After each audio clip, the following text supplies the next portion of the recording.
This is the heaviest podcast. Let's go!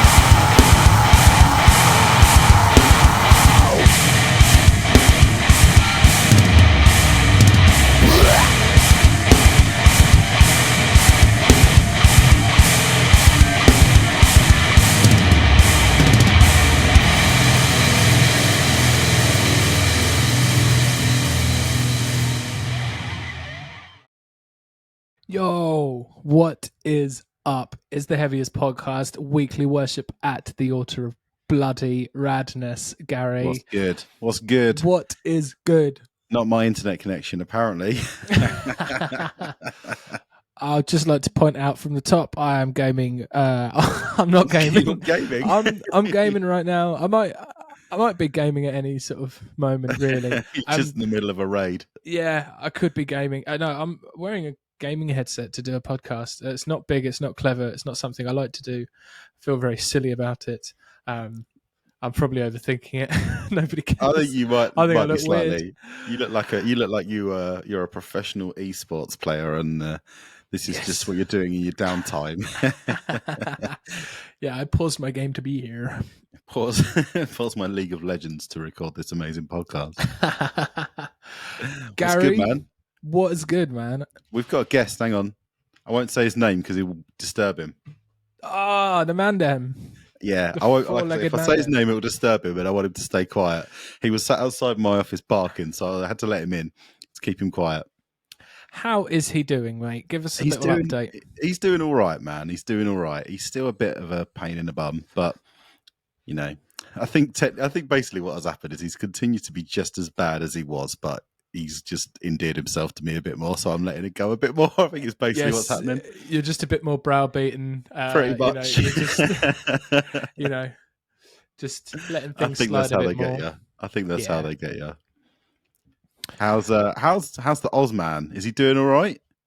He's all right, mate. He's pretty standard. He's pretty regular. We're doing some training with him, trying to get him left on his own. It's not going in an incredible direction, but it is going. So Well, there's a reason that this is a music podcast and not a dog training podcast, isn't it? Because we both bloody rubbish at it.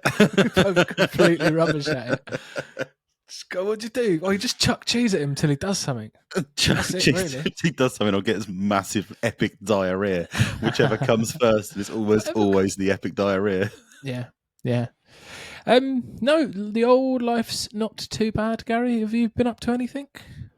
Yeah. I went to my granddad's funeral today, so shouldn't really laugh. It was quite a somber affair, but it went down. I was thinking, to be fair, I think I mentioned it at the time when my granddad passed away, but like my sister did a eulogy for him, and I was kind of reminded of my passion for music actually probably does come from my granddad. So if it wasn't for John Smith, that was his name. His name's John Smith. His name was actually John Smith. Amazing. It's one of those names that's so common you don't believe people would actually have it. Yeah. I think your granddad might have had 3 different lives. He was in witness protection. I didn't even know. But no, yeah, he was. We obviously didn't have music taste that aligned, but first thing I did was learn a saxophone when I was younger, and my granddad was well into that as a concept, and he used to be like, oh, we're going to go and see some jazz, and we went to like swing nights and all sorts of stuff, because he was like, oh, he really wanted to encourage me to get into music, and I pivoted, obviously, but passion for music in general, I think I got from my granddad, so, big up. Big up John Smith. Well, we should dedicate this episode of the podcast to big up John Smith, mate. Yeah, man. And I reckon he would have absolutely hated what we're going to talk about, but that's fine. I played in my band once. I remember the first time I recorded, I played in my band, and he thought it was the worst thing he'd ever heard, and that was great. I thought that was brilliant. I thought that was a ringing endorsement. Oh, Gary, you've really given up the old saxophone then, yeah. mate. That's exactly how it went down, man. Yep. He's like, I thought you were going to show me some jazz music or something. I was like, nope. Post-hardcore. Sorry, Granddad. Sorry, Granddad. We've done a breakdown using the Only Fools and Horses theme song. You might be into that. Yeah, maybe. Yeah, we've done a remix of a Frank Sinatra number for you. Yeah. Yeah. No, he was a legend, my granddad. He was a good dude, and yeah, I miss him. And Big up. yeah, mate. Let's get some positivity going. Let's get straight. I reckon we should just stop mucking about and just get straight into it this week, man, because Yeah. we've got an album to talk about. The band, they're a 5-piece band from Australia. You've got to pronounce their name right. It's pronounced Boo. That's how you pronounce it.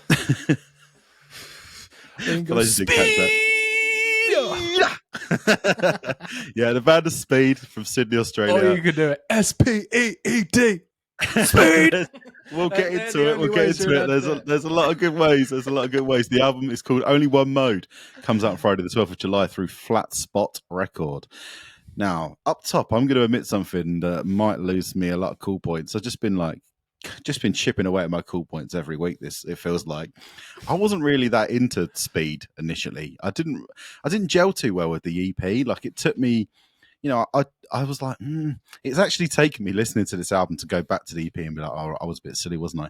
But like when it first came around, I don't know what it was, but it just didn't really excite me. And I was like, I must be losing my mind because everyone was so hype on it. Yeah, I mean, dude, I agree with you to an extent. So what I thought that the EP was like, I listened to it and I thought, oh, the EP doesn't really sound great. Like it didn't. I thought the vocals were quite muffled and there was a lot of like, it was the diction wasn't there. It wasn't like, but it was like I listened to it, enjoyed it, and I was like, well, this band are obviously going to be fucking fantastic live. Like, you could tell that it was coming, couldn't you? Yeah. This EP was a signpost that Speed shows are going to be fucking fantastic. Like, there's going to be an immense amount. I think that was the issue. Was like I hadn't seen them live, and I think everyone who I knew who was getting really, really hype on them had seen them live, and they were like, "Oh my god, this band are amazing!" And I think that was probably like the unlock was going to a live show. Mm-hmm. So, but now the unlock for me has been this album, because this album, if Speed are a gang, I'm going to struggle really hard not to quote Gary Glitter this week because I want to join that gang, man. Oh my god, what an album! Like, you know how they used to give World War II soldiers speed to make them survive, to make them like go to war. Like, I'm addicted to this. This is my drug. This is my speed, mate. This album is incredible. There's only one mode, and that mode is sick as fuck. Yes, brother. I am absolutely all about it right now. I have so thoroughly enjoyed it. This has been. It's been a while since I've really sort of got like deep into like a hardcore record that's like a straight up hardcore record. The last, like, you know me, Gary. We do flutter with the old hardcore, but I'm not sort of as dyed in the wool and listen to everything because as some, but obviously massive Kubla Khan fans, me and you, and they're sort of the one sort of main, scene mainstay that just sort of play hardcore, right? They're like, proper meat and potatoes hardcore. Absolutely. Like, Absolute was probably the last time I really clung on to like a straight up hardcore record. The way that this has just got a hold of me, man. Yeah, I'm grinning from ear to ear every time I put this bloody thing on, from the opening flute, which just makes me smile, dude. Absolutely makes me smile every time it comes on. To the end, it's just incredible. I'm loving it. I mean, we had a little message earlier in the week, and I said to you, like, I think this album might be perfect. I think this might be the most perfect hardcore album I've ever heard. Like, that, literally every tiny second of it is phenomenal. They're just it's so addictive. It's so like you just want more of it all the time. Like, it's a really short record. It's like 25 minutes long. I'll listen to it 6 times in a row. I've got no problem with that. It's just absolutely phenomenal. Like, I just think every little thing in it is when you watch them, like those videos, you ever go on like r/perfect fit, and it's like, oh, look how perfectly my phone fits in this little cubby hole in my car or whatever. That's basically what this album is for me. It's just so it just perfectly occupies my brain. It's just absolutely impeccable. It's so fucking awesome. Like, what you were alluded to at the front. How many times do you reckon they actually just shout speed on this Bro, record? I should have counted it. I didn't count it.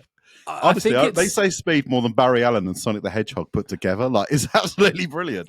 mate. I think they're coming for body count in the amount of times you can say your name, and it's absolutely infectious. I am over the moon with it. I love it. I love that they keep doing it. It happens probably most tracks. It's definitely in like at least the first like on 3 the album. tracks. It's the first word on the album is Yeah. speed. Like you were saying, like there's the time when he spells it out. Like I'm glad he did that because if anyone, just stumbled across this band, they might think they were called Steed and they're like really into horses and that. Like I was glad that they cleared that up right up front. You know what I mean? Like this is just this album is so much fun, and I love like it's fun and it's really playful and they're having a really good time. But then also like something that's really important to the band is like kind of shining a light on marginalized communities and stuff. Obviously they're from Australia, but I believe they're like first generation Asian immigrants, and there's a lot of like marginalized people in Australia. There's a lot of horrible stuff. I don't really want to get too far into it, but it's really cool that like a band like Speed are kind of out there standing up for the little guy and just throwing that positivity out there. Like I found a really cool interview with Jem, the vocalist, where he was talking about his Asian heritage, and basically he was like, he said that his dad would say to him, like, I could tell you to go do your math homework, but I know you just want to write riffs. So, like, I'm just going to leave you to it. And he's like, there wasn't a lot of Asian families who would have that open-minded attitude. And so he's like, I felt really lucky to have an opportunity to be part of the hardcore scene. So I kind of wanted to, like, use it as a platform. And I thought that was really cool to read. That's awesome. And at the end of the day, let's be honest, he went to the School of Hard Knocks and studied moshonomics, didn't he? Like, this record is absolutely, it feels like it was made in a mosh lab by moshologists. Like, it's just perfect mosh pit record. I couldn't imagine anything better. It is the quantum moshonometry. Quantum moshonomics. It's just It's can't brilliant. get enough. Like honestly, this album's so sick it could cure cancer, mate. I think it's incredible. I love how it's just so energetic, and it feels really just sort of like positive and powerful and infectious. Like, that's a theme in a lot of like older hardcore bands. You don't see it as much anymore, right? This is it. There's so much about just like this is the band. They're like laying out what they believe in, what they stand for, like who they are in such a cool way that doesn't really, they don't like have to like shit on or be negative about other stuff too much. Yeah. But they maintain like this really infectious positivity throughout it. Like I absolutely love it. Mate. I love the way the tracks, right? They don't necessarily like mess around and like repeat sections and things like that. The tracks very much sort of play out, and I think that leads into like why this album is just such an easy re-listen. You get to the end of a track and you're not bored of it. There's not like this like hook moment that comes back 3 or 4 times and then it's built out and then you feel like you've heard it 7 times by the time the track's done. Yeah. It's like they're just these brilliant little sort of set pieces that unfold, and it's absolutely fucking brilliant, mate. I could not agree with you more. Like they'll be quite happy to just do like a 4 bars of a breakdown and then like, right, cool. And all the way the songs like they start so intensely. Every song just kind of rapidly kind of jumps back in. Like, here we go. Like if you listen to the album in full in like a row, you can kind of miss where the actual tracks start and end. But if you kind of jump into songs like, bloody hell, that's where that song starts. What the hell? Like it just seems like a crazy move, but it's just the infectious energy of the band just kind of coming through. They're like, oh my God, we really need to just get going with this track. And everyone just needs to, it's going to last 1 minute and 45 seconds. And we're just absolutely going for it. Like there's no time to stop and think about anything. Like it's absolutely exceptional. Like, you were talking about Kubla Khan up front. I was kind of thinking, like, I feel like listening to this like I did when I heard Time and Space by Turnstile. Like, I know the vibe are quite different, but honestly, I think the quality on display from this band is on just the same level as Turnstile. It's just a bit more aggressive, or quite a bit more aggressive. But honestly, I really genuinely believe that this album is as good as that album, and that album was my album of the year when it came out. Just throwing that out there. Hell yeah, and yeah, I totally agree. It does mirror it in certain ways. There's a real brightness to it that comes through Yeah, in a lot of like definitely. the guitar, which is just so lovely. It's been quite nice and sort of sunny, and it's like really sort of accompanied the blossoming summer Yeah. at the moment. This is a barbecue album of the year, but you need the right. It's not the kind of album you can just chuck on when your family around. You need to have a barbecue with your other like hardcore mates, and you probably end up like push pitting on your patio and knock all the burgers on the floor or something. But you know that'll happen. You just have to deal with that. Clean that up later. It's worth it. It's worth it to make the mess to enjoy this album together. It just puts a massive beaming smile on my face every time I listen to it. Like I'd love to try to break down the nuances of why it's so, but there isn't really any of that to it, is there? Like it's because it's just brilliant, energetic hardcore. Like, absolutely, yeah. That's kind of what more do you need from hardcore? It's just, it's just a perfect record. And like the last time I kind of feel like I listened to a hardcore album and I was like, this is perfect to me, is like Diamond by Stick to Your Guns. But what you were saying up front is like Stick to Your Guns are amazing. Well, at least they used to be an amazing band. But they do like to try and make you feel bad. Like they like to kind of, I understand, they're highlighting social issues and whatever, but they do kind of come at it in a way that like you're the problem. Whereas Speed are just coming at it in a way of like, let's all just like focus on being positive together, and like the world will improve if we all just be positive. And I love that, and I just want more of that. And I just, Speed. Yeah. What? I've been so psyched to talk about this record. And the second we've got on mic, I've just turned into a puddle. I just say, I'm saying Speed more than the band do. Like, it's just gone completely awry. I reckon, just dig into a couple of tracks, man. Like, the way it opens, that, like, initial sort of gentle, and then it kind of does the tempo up there, and it'll just go Speed, and it just goes. It's so much fun. It's so. I listened to it about 10 minutes before we tried to start recording, and I just came in through the door like looking like it was Christmas. I'd walked in and someone had just donated me £1 million. Like it just makes you want to just smile. It does, man. The final track's really interesting. Obviously, I'm sort of skipping ahead, but like the final track a little bit, but Caught in a Craze is really cool. Like the lyrics in there is it's like I'm sharpening my blade while you're caught in a craze. Like it's really cool. It's obviously sort of like a commentary on like people sort of dipping in to the hardcore scene and sort of like pretending tourists. They're about it. Like just absolute hardcore tourists, which is so funny. Caught in a Craze, I think, is the best track on the record, and the fact that it finishes it's there at the end, like. Using the word mosh as a mosh call, that's even better than using your band name as a mosh call. Yeah. Referring to yourself as being on some higher IQ shit, like that's incredible. Like it's got, the maniac laugh with the kind of the drum, the bass and the drum breakdown. Like it's absolute hardcore bingo. Like every box, you got a full house on this track, man. Like it's just got that perfect combination of everything that you want from hardcore. It's just smushed into this one track. Like it's definitely, and the fact that it's the last track on the album, that just tops it off even better, because that's the point where you're like, let's go around again, let's go back around. Like, it's just incredible. Kill count as well. That's an absolute kill cap banger. That's fight music.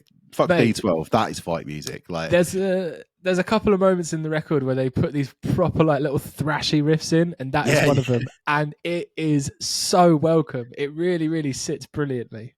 It's a song that it's so designed to compel you to inflict pain. You probably end up punching yourself. Like it's just ridiculous. It's so good. For the first test, fuck the rest. Like incredible. Like, the flute breakdown. We got to like flute. The flute breakdown. That's gotta happen. Like that's been such a viral thing that's happened. And I was kind of expecting to put this album on and it'd just be covered in weird little flute bits. I'm really glad that he just left it into put it in that one song.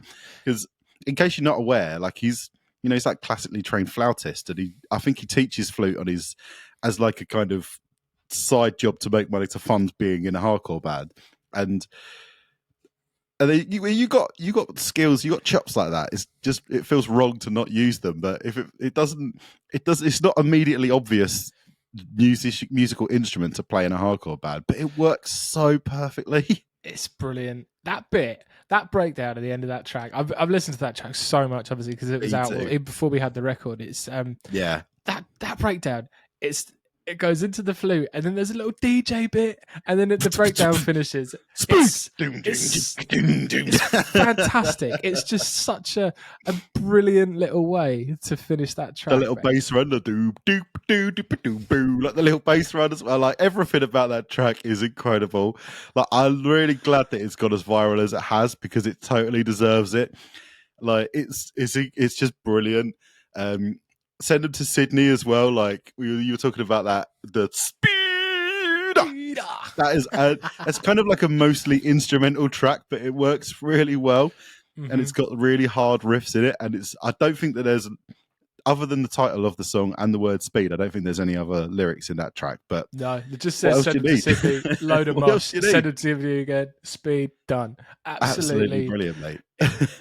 On paper, it doesn't make any sense, but in your ear holes, it's phenomenal. It's gold. It's pure gold. It's great, mate. This album is fucking fantastic. I think I want to say it's the best hardcore album I've listened to all year. Are we calling the Knock Loose album a hardcore album? What are we calling it, Gary? Where are we? That's a tricky one. Doing there? That's a tricky one that I think we might have to hammer out further down the line, because that is going to definitely cause problems, because we've got 2 11 out of 10 albums here sitting in the same category. Yeah. And we're going to have to pick a favourite one. So we might have to find a rule that we could bend to put Knock Loose into metalcore or something. I don't know. We'll have to figure it out. We'll have to figure it out. But yeah, this is just like the perfect distillation of hardcore in 2024. The Bruce Lee moments, mate. They are amazing. All of it. They made me so happy. The samples. Samples. They made me so happy. Like I used to watch a load of like Bruce Lee movies with my dad. Like awesome. And this, like, he's obviously not been with us for a few years, and listening to this was like the first time I'd sort of like heard Bruce Lee's voice in ages. Oh, really? You just kind of forget, man. Like out there, like, and I was just like, and then I just went and watched like a load of clips of like Enter the Dragon, one of my favorite Enter movies the of all Dragon. time. Like that movie is incredible. Yeah, so epic. So this album gave me a really cool little moment the other day, and it was really, really nice. Oh man, that's really nice. It was absolutely sick. Yeah, spot on. This is like, they're basically the most perfect quintessential hardcore band that we've got right now, and I can't get enough of it. And I love the little. I just want to go because Only Foes. I see Only Foes. Brilliant. Like there's just everything. Like nothing feels gimmicky. It all feels really natural. But there's all these little like great little moments that happen in every song. It's just it's fantastic. Yeah. It's fantastic. It not feeling gimmicky is like, I think it's a part of like the way that they conduct themselves. So like it's 100% the passion, isn't it? The way everything's composed, and there's so much passion. It, like these moments, they happen and then they move on. Like they're not like these huge sort of like everything stops and then there's a big signpost to what's going on. It's very much they don't stop keeps you on your toes. You see what we just did? It was really good, wasn't it? Like no, it's just natural. It's just all like in the moment, excitable energy. And it's not like bravado or like hubris. Like it's just passion, and it's fucking brilliant. Yeah, there's none of the chest beating like, oh look at me, I'm so hardcore. It's like you just believe that these guys just absolutely live it, and the result of the album you get is just absolutely perfect. Yeah. Perfect hardcore album. 11 out of 10. Big up yourself, Speed. 11 out of 10. I adore it, mate. I adore it. Yeah, the album is called Only One Mode, and it's by the band Speed. We got the thumbnail for this week's episode. Is going to be so good, Gary. I think everybody that's watching or has seen it right now has already seen the thumbnail. How fun! As soon as we saw that image, I was like, I know what we need to do. I had so much fun posing as well for it. I did it in the kitchen so that no one saw me do it. I was like, if Nicola sees me do this, she's going to absolutely destroy me. So Yeah, I did it. went in the kitchen and did it. Yeah, I can see you did yours in the bathroom. I did it before Jolene got back from work, so I just didn't see me being stupid.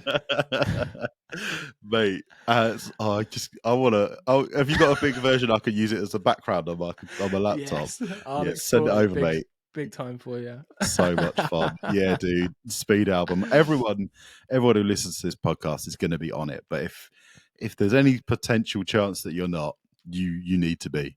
Go listen to Speed. Get her done. We got a cheeky little extra one to chuck in here as well, right? A little cheeky extra EP that we wanted to just shout out. Let's start. So we did talk about this band as part of a little bit of a hype train back in a few weeks back. But in case you didn't hear that, let's just start with the proposition, right? Do you want to hear? Let me just throw this proposition out to you, son. Mm-hmm. Pretend you don't know what I'm talking about. Josh from Palm Reader just split up. You want to know what he's up to. You want him to carry on because he's such a talented dude. Oh, who comes on the phone? Oh, it's only Joe and Liam from Black Peaks. Oh, hello, Josh. How's it going, mate? Do you want to start a new band? and he's like, well, I'm kind of just breaking up my band because we're moving on. Life's catching up with us. We're in our 40s or whatever. I don't think he's that old. I might have just aged him up a little bit. And he's like, send me a song. I'll give it a thought. And this, I reckon you would have seen a Josh McKeown shaped hole in the wall the second that you heard this song, because this is absolutely phenomenal. So yeah, the band are called VOWER. The EP is called Apricity. I think I'm pronouncing that right. I think they're releasing it independently. The band is Josh from Palm Reader on vocals. Then you've got Liam and Joe from Black Peaks on drums and guitar. You've also got Rabia from Tosca playing guitar. And then a guy who I wasn't aware of on bass, and I didn't want to disrespect him, but then I totally forgotten to write down his name, so I actually have kind of disrespected him. But Rory McLean, I found it. I did write down his name. They're basically like a UK supergroup, and their EP came out on Monday, which is a bit of a baller move. I've got time for it. It's sick move. Yeah, and I tell you what, mate. I went to see Palm Reader last week do their the Southampton date of their final tour. And I was just stood there watching, going this can't be the end. This can't be the end. They're one of the most underrated, incredible underdog bands in the UK. They've just been slogging it out. Unfortunately, it didn't really ever take off for them like it should have done. Who knows why, because they're incredibly talented musicians. But I reckon now, VOWER could potentially be the vessel that takes that sound and shoots it off into the mainstream, and I couldn't be happier because this EP, I've just spotted a spider on my wall, sorry, distracting. This EP is, we've just talked about a perfect album, now we're talking about a perfect EP, aren't we? Yeah, I think it's damn near perfect, brother. It's absolutely insane how good this EP is. It's bloody beautiful. It is huge. It's immense. It's one of those things that you feel like they've probably already got an entire album. It's such a fully formed sound, right? It's such a ready to go. And I laughed when you said they'd done it independently, because I bet it's literally going to be 7 minutes before they're on a major label. There's a massive label coming knocking at the door. This product is so immensely commercially viable. It sounds fantastic. There's still a decent amount of aggression in it.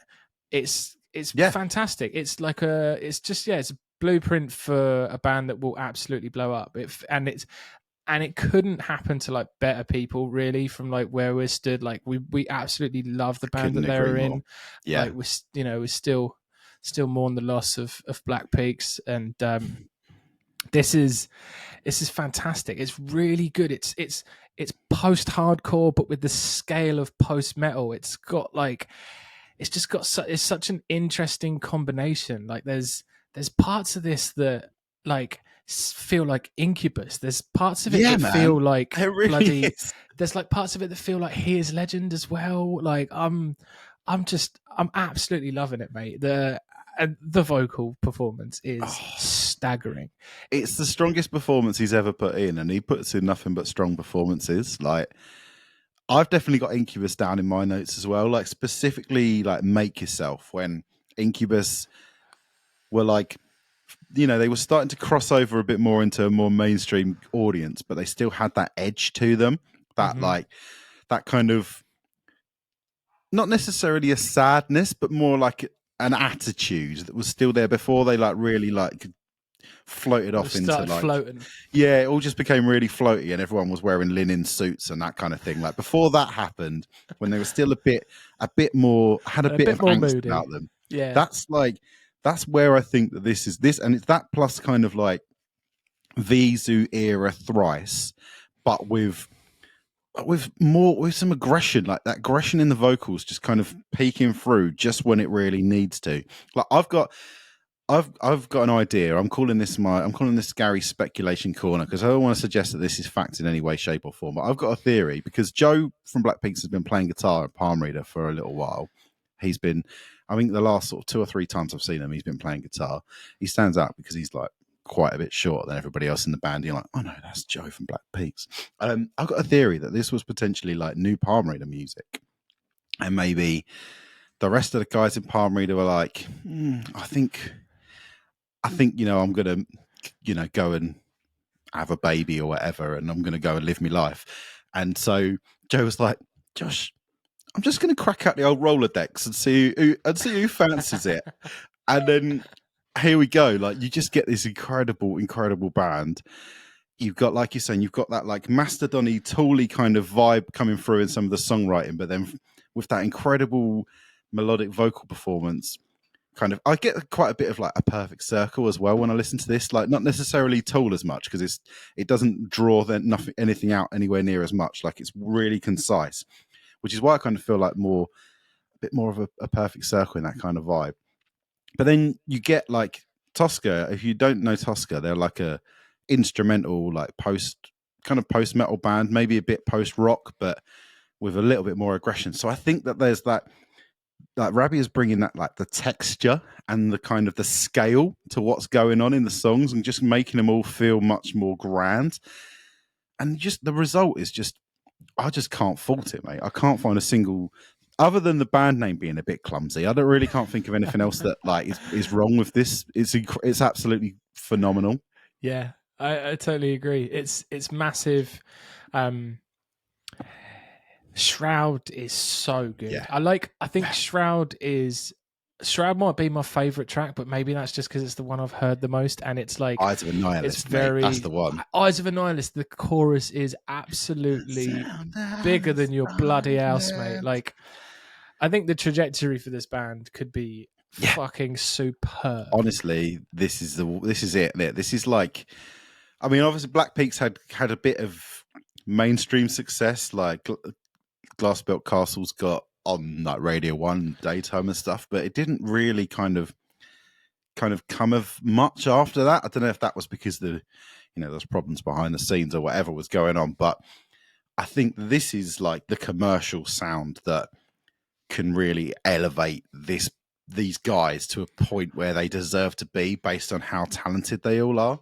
Yeah, I absolutely agree. Yeah, this is like potentially them sort of the fruits of their labor finally paying off, and this sort of slightly more, it's a new thing. It's not got any sort of like baggage or anything. It's a new product. It's not like, oh, were they a post-hardcore band? Are they about, like, it's not, there's no questions. It's just a new thing. Just this new EP songs with these huge fucking songs, and it's great. I would like for like the aggression like to shine in tandem with the melody, like as they go on. Like, you can see that like there's like a cynical sort of mind here where like they might just go, I said it when I saw the EP, like I felt like they were like, yeah, oh, Sleep Token are doing fucking really good. Should we just like should we just do something that's like that, but like actually appeases people that like heavy music a bit more. Yeah. And as long as the balance is there, it doesn't go, you don't chuck away the screams too much. And I'm completely in. And because, for as massive and as melodic the songs are, there's usually sort of an aggressive moment in the tracks, or a couple of them have like a really, really Is that hard like finish. with the teeth closed together, scream hard. Yeah, man. So Yeah. cool. So cool. I'm with you. I'd be a bit disappointed if that went, but I don't think it will.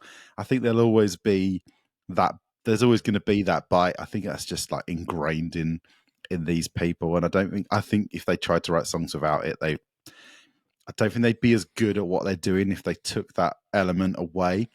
And I think everything else would kind of fall a bit flatter without it, because it just gives, just having that extra attitude in there. Otherwise, you end up like Incubus in your linen suits and a bit like, and playing one of them bloody, I don't know what it's called, but one of them like instruments that makes that sort of twangy sound.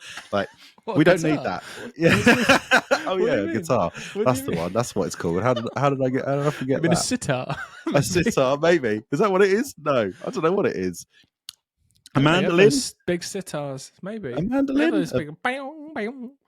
I don't know, mate. I don't really know much. I mean, even if it's an acoustic guitar, you know how I feel about acoustic guitars. I can't stand the bloody thing. So yeah, you don't even like acoustic guitars. I've got problems. I'm sorry. I'm angry. I'm an angry man. Yeah, it's great. This EP is absolutely exceptional. What a week! What a week of just this perfect music for perfect people who have got perfect music tastes, aka Heavyist. AKA the Mandem. AKA the Mandem. Big up yourselves. Bruh. Yeah, the EP is called Apricity by the band VOWER. Spot on. Absolutely sick. Right, I think that's the end of the podcast, but it's a little bit shorter than a usual offering. What's on the old nexting of the weeks, Gary? Nexty. So next week we're talking about tracheotomy, boss. Ah, nice. Lovely. Ooh. A lovely bit of old school deathcore. Can't really fault it. I'm looking forward to chatting about that because it's pretty silly and I love it. Hell yeah. We'll see you then. All right, we'll see you then. Thank you very much. We'll see you then. I should have just stopped speaking. Bye-bye, love you, bye.